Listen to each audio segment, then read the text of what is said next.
Consider this example. When we are at this state, we continue to read a 0. When we are at this state, we read a 0. We read a 1. Something like this.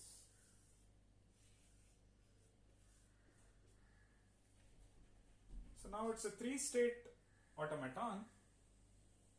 In this, you consider strings whose length is at least 3. For example, it could be 001, meaning strings accepted by the automaton. So W has the property that it belongs to this. So now if you look at this 001, one can decompose them into 3 parts, not arbitrary decomposition, a specific decomposition.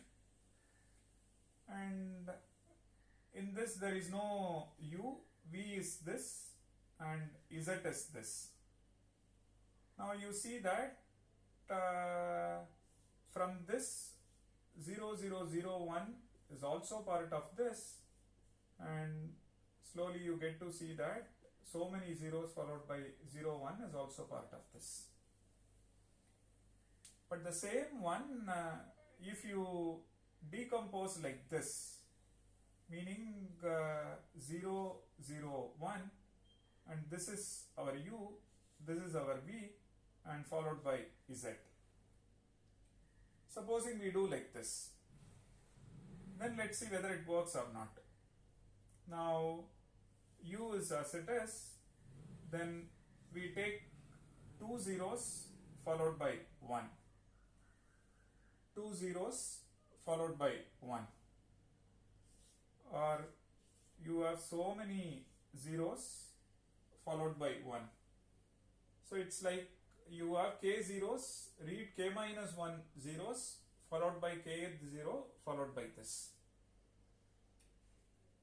Now let's see whether both are respecting our constraints. So if you look at this, in this the constraint is UV must be at most the number of states. Yes, UV must be at least 3, V must be at least 1. V is at least 1 and UV is at most 3. No constraint on U, no constraint on Z. So which means both U and Z can be an empty string. Okay, I mean saying U is empty is equivalent to saying there is one epsilon here. Okay. Now even in this, if you see, UV is at most 3, V is at least 1. So either we can decompose like this and get many more strings which are part of the language, or decompose like this and get many more strings of this type which are part of this. Now on the similar line, you choose a string like 011, then let me decompose like this. Then you see that 011 is at 011 followed by 1 is part of the language, and 011 so many times followed by 1 is also part of the language. Okay. But for the same thing, let me try this way. So let me say U is this, V is this, followed by Z. And 011 is part of the language. Is this true? 0011 is this part of the language? 0011, and you have so many zeros followed by 11. Yes. So there are examples where you get to see one can come up with more than one decomposition, but again it is not arbitrary decomposition, it is a decomposition respecting this property. Similarly over here also you see UV is at most 3, UV is at most 3, V is at least 1, V is at least 1. Fine. So on the similar line you can choose strings of length 10, 100, and you will identify a substring which you can kind of loop over multiple times. Okay. So that's precisely the message we are conveying here.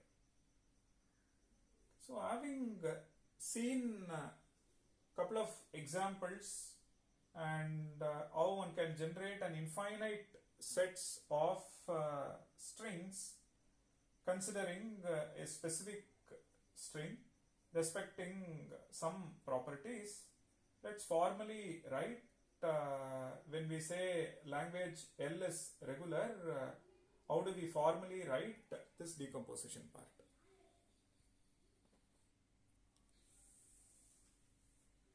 So if you summarize what we have discussed in a formal notation, which means using first order logic, this is what we will get. So let L be a regular language, then we get the following. There exists n, and what is this n? This n denotes the number of states in, there may be many DFAs, right? In particular we say a number of states in min DFA. Okay, because you write for min DFA and rest of them it is always true. So let L be a regular language, then there exists n, and for all W, what is this W? W belongs to L. It is a string. So for all W, what is the constraint? W is at least n. If you choose any string whose length is at least n, then we saw that, remember, for all, so therefore you get implication. Then we saw that you can come up with a decomposition. There exists U, there exists V, there exists Z, and it is a decomposition of W such that, what is the constraint? UV is at most n and V is at least 1. U can be empty, Z can be empty. Together, if you look at the substring length, it should be at most n, and the length of V is at least 1. V cannot be an empty string. If such a decomposition you come up with, it is not arbitrary decomposition, it says there exists U, there exists V, there exists Z, respecting this.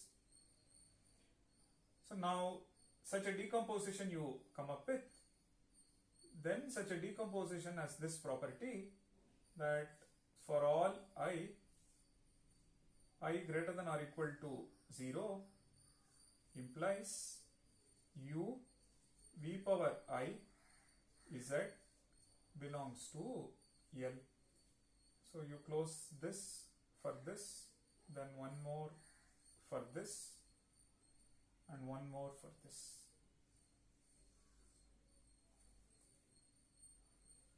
Okay, so what is this telling us? For all regular languages, there exists n, which is denoting the number of states in minimum DFA. Then for all W, if cardinality of W is at least n, then W can be decomposed into UVZ respecting the constraint that cardinality of uv is at most n, v is at least 1, then for all i greater than or equal to 0, it says if uv is at an L, then u v power I z is also in L. With uv z, you can generate some more strings in L. So that's precisely what this lemma says, or that's precisely what this formal representation says. This first order logic says L is regular implies this FOL expression, okay, or this FOL expression. So now, how did we write this FOL expression? Based on what all properties we have observed so far. You take a string and in that you can find a substring. That substring you can loop over multiple times, and interestingly, if this is in L and all of this are in L, and we are not going for an arbitrary decomposition, we are going for a specific decomposition respecting this constraint. Now this is interesting.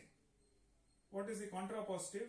Negation FOL implies L is not regular. Okay, so it is not if and only if. L is regular implies this. But the contrapositive is interesting. If this fails, then L is non-regular.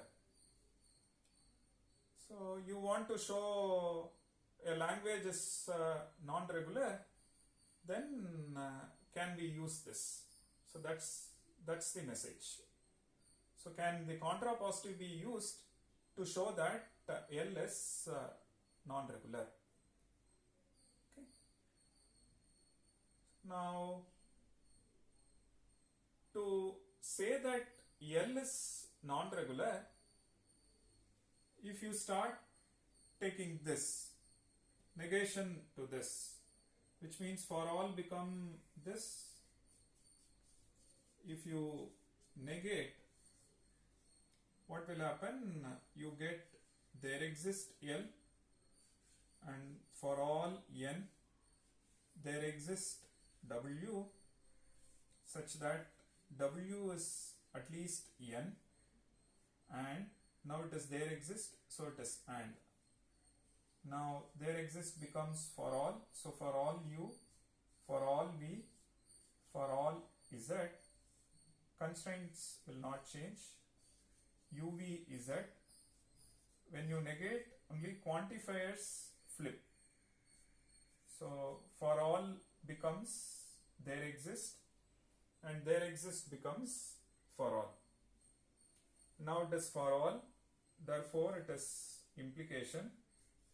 Now there exists I greater than or equal to 0. Now it is there exists, so it becomes and u v power I z does not belong to L.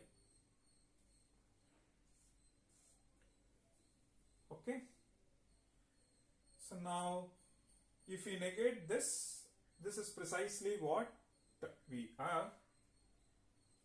So negation FOL implies L is non-regular.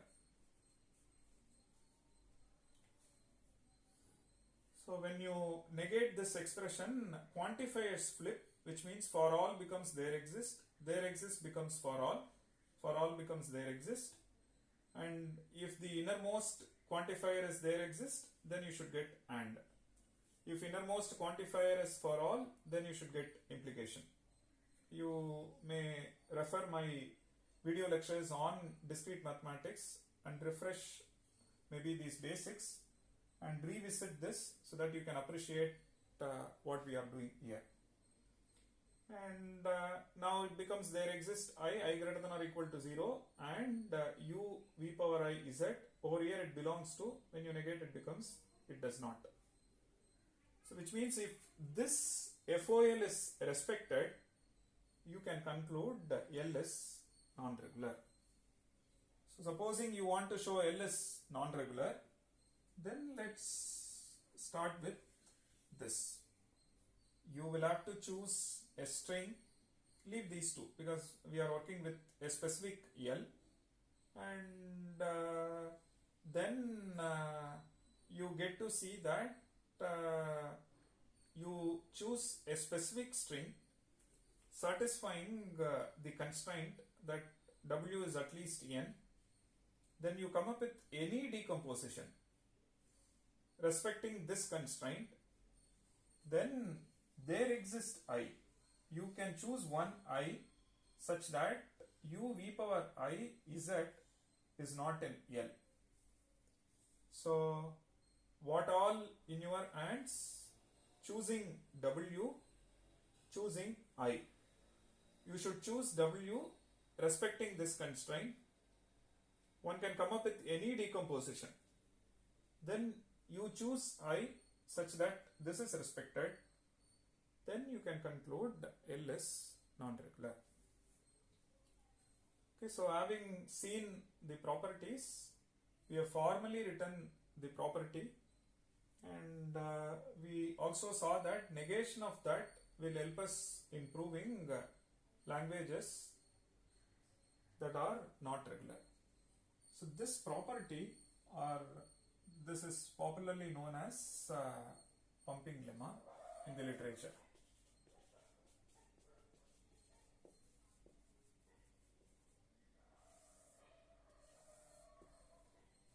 So pumping lemma talks about the following. If L is regular, then here is the property. But the converse of pumping lemma is negation FOL implies L is non-regular. This converse, meaning the contrapositive of pumping lemma is what we will be using as part of our discussion. So let's take a couple of examples, and using which I will show so and so is non-regular, and so through examples you will appreciate the power of this first order logic expression.